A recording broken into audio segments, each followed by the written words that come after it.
From the combined newsrooms in Eugene, Roseburg, and Coos Bay, KVAL News at 5 starts now. As federal scrutiny on our state's largest city increases tonight, we're hearing from the FBI in Portland in a one-on-one sit-down interview.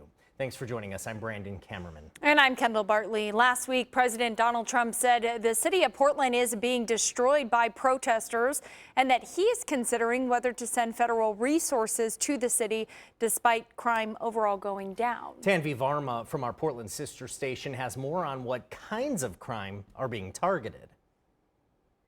This past week, federal officials have been talking about Portland, and not in the best light. It's like living in hell. I have people that used to live in Portland, they've left. Most of them have left. Portland, Seattle, I mean, they're sanctuary cities, and we're going to flood the zone. Then on Monday, FBI Director Kash Patel tweeted, "This FBI will not tolerate our great cities becoming victimized by violent crime. Here's just some of what happens when the FBI gets after it in FBI Portland and crushes violent crime." He cites crimes like assault on a federal officer during protests.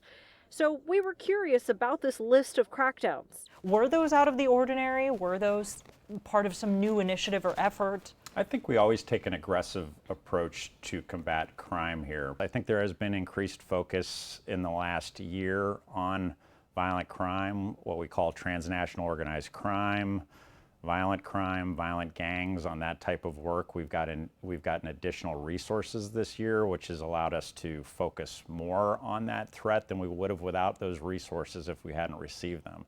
So yeah, when the new director took over, he made it an initiative to push some of those resources out from headquarters to the field offices, and that has allowed us to do more in that space.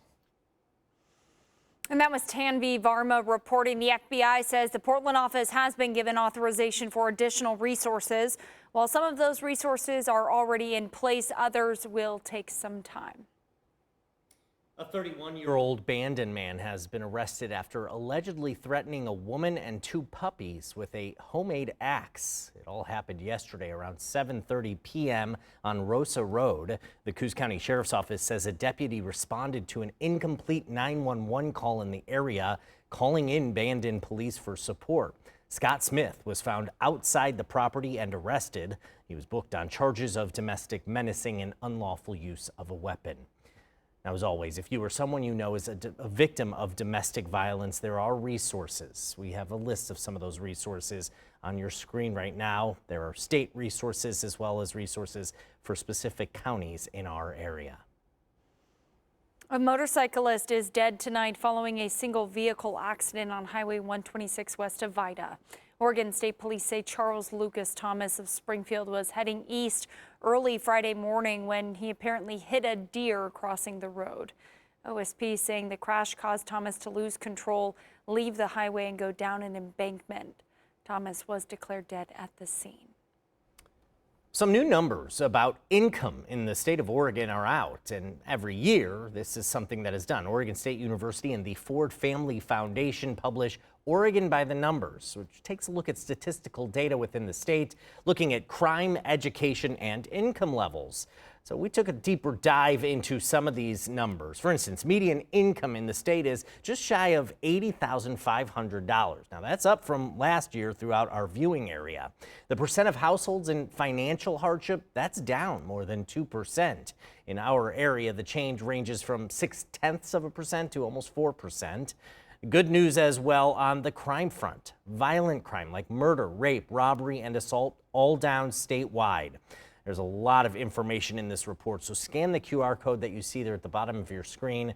That'll take you to our website where you'll find a link to the full report, which offers a breakdown of info by county as well as statewide numbers. Well, today is the grand opening of the Portal Residence located in Eugene's downtown riverfront neighborhood. This apartment complex is the second project of 4 in that area. KVAL's Gabrielle Bowman is at the grand opening. She's joining us now. So, Gabrielle, what have you learned about these complexes? Absolutely. I am currently located in one of the complexes here at Portal. Now, like you said, this is only the halfway point in these project developments. There are two more, the Landing, which is set to lease in 2027, and the Parker in 2028. Now, prior to these being built, the city is holding their promise when it comes to creating affordable housing, which will be located right here next to the portal. Now, this groundbreaking is set for next year. One of the most important projects we're on the books for next in the queue would be a project we're developing with Homes for Good, Lane County's affordable housing arm. We hope to develop 75 units of affordable housing across the street here from Portal, and we hope to begin construction on that next year and open that up in late 2027 or early 2028.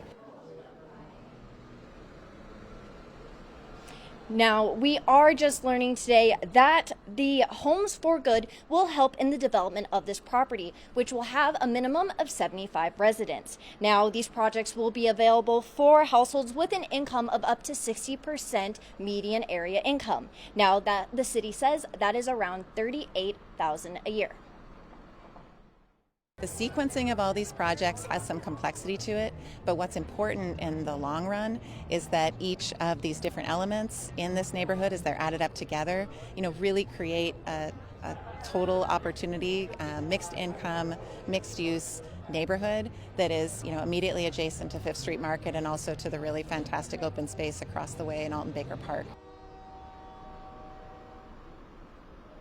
Now, all of these projects are in the revitalization effort of the riverfront, which has been going on for many years. Now, the first complex that was built is currently located in the heart of the riverfront district. The Heartwood opened last year. Reporting from the riverfront district, I'm Gabrielle Bowman. Thank you so much, Gabby, for that report. With that, we are asking you, is your community doing enough to provide access to affordable housing? So far, we have just around 50 people weighing in. If you'd like to weigh in, go ahead and scan that QR code. That will take you to our website. This poll is anonymous. So far, 38 saying no, 16 saying yes. Let us know what you think. Cooler weather presenting a double-edged sword for firefighters tackling the Emigrant Fire southeast of Oak Ridge. Heavy rain and hail has helped dampen fire behavior, but it's also presented some new hazards like slippery terrain, some lightning strikes, and falling trees. At this time, the fires remained mostly stagnant, still sitting at around 32,000 acres. Officials estimate the fire won't be fully contained until mid-November. And that wet weather is looking like it's going to stick around, at least for now, with heavy rain expected, especially east of the Cascades. KVAL's Chief Meteorologist John Mayer has a first look at our forecast.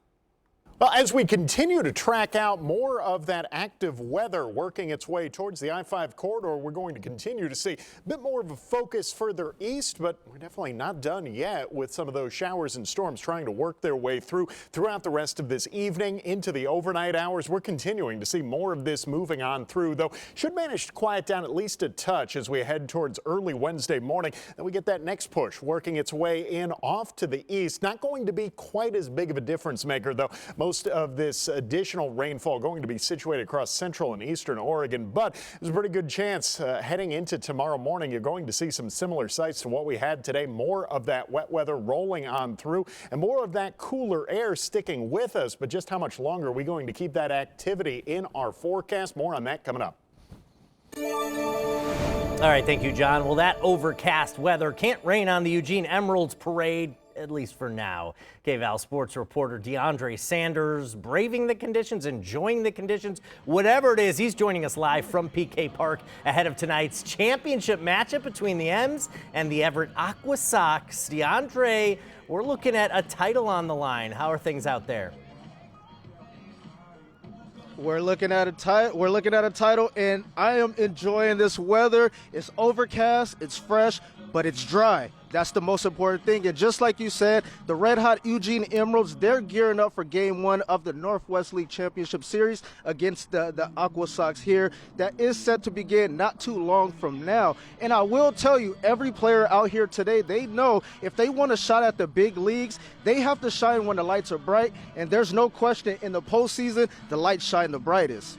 Now, the Aqua Sox, they secured their spot by winning the first half of the season with a 37-29 record. The Emeralds claimed the second half with a 49-17 finish, and that would be 32 games above the 500 mark. And coming into the postseason with a little momentum, they're riding a 6-game win streak after sweeping the Indians on Sunday.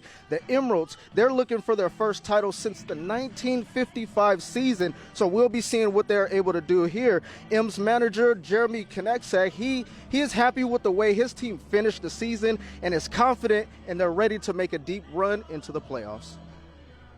You know, when you win the last game and you play a clean game, it gets you ready for the postseason, and our guys have been playing hard, so I think we're ending the year on a good note and going into that postseason on a high note as well. So we preach playing the game hard and playing, you know, like I said, clean, repeat myself there, but you know, if these guys throw strikes, pitchers throw strikes, and the defense does their job, and the hitters say good ABs, then you get good outcomes. And these guys, to their credit, have done that all year, and it's paid off for them. And that hard work sure did pay off for the M's. They finished the season 81-51 overall. Their 81 wins this season ties the most wins in a season for a team in the high A era and placed them in a good position to make a run for a championship.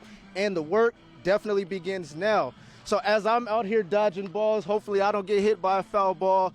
Game 1 as well as Game 2 will be here at PK Park before the series transitions over to the Aqua Sox for Game 3. Until then, report at PK Park, I'm DeAndre Sanders. Back to you guys. All right, DeAndre, we may need to get you a helmet. Make sure you're safe out there. Yeah, Games 4 and 5, if necessary, will take place Saturday and Sunday at Funko Field.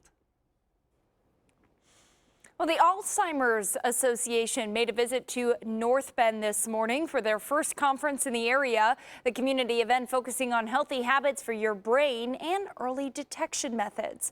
The association discussed different healthy habits that could be implemented to possibly lower the risk of Alzheimer's or dementia-related diseases. Those include challenging your mind, controlling your blood pressure, and exercising regularly. The program director for the Alzheimer's Association says, surprisingly, their target audience isn't the elderly. You would think the Alzheimer's Association would be accessing people over age 65, right, senior citizens. But a lot of times we're looking for those younger caregivers because those are called sandwich generation caregivers. Those are people who are caregiving for kids and for parents. And so those people also need a lot of assistance. Early detection is our best defense because with early detection we can access early treatment. And right now our treatments are only accessible in those early stages. If you do need assistance, the Alzheimer's Association is available 24 hours a day. That phone number is listed on your screen, and if it goes away too quick, you can find that on our website.